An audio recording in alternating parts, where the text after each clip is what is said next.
Lindsay, you've been researching the effects of welfare for over 10 years using government source material. What have you discovered about social outcomes for those on welfare?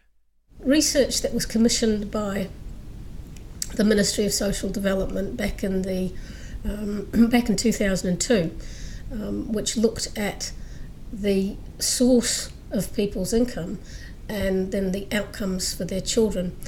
And what they found was that when families' source of income was from a government transfer or a benefit, the outcomes for children were not as good as those that were poor but had their income from the market, that is, that they were working. So why do people on welfare have such poor social outcomes? They've often grown up in homes that are welfare homes. They haven't had to work for a living, and perhaps the value that they put on the money that arrives in their bank accounts each week is different. If you don't have to hold down a job, there is less structure in the home. You're more liable to indulge in destructive habits. So is there any evidence to suggest that pouring more money into welfare will bring about better outcomes?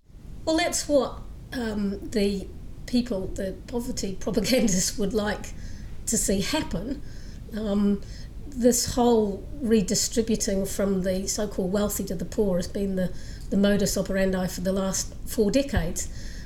Most of the children today that are living in poverty are from single-parent families.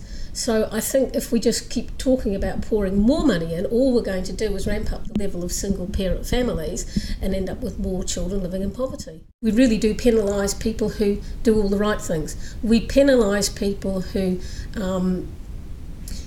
get their education, get married or form a committed partnership and then have their children and stay together. And all of those things have been shown to be really the guarantee to being well off in life.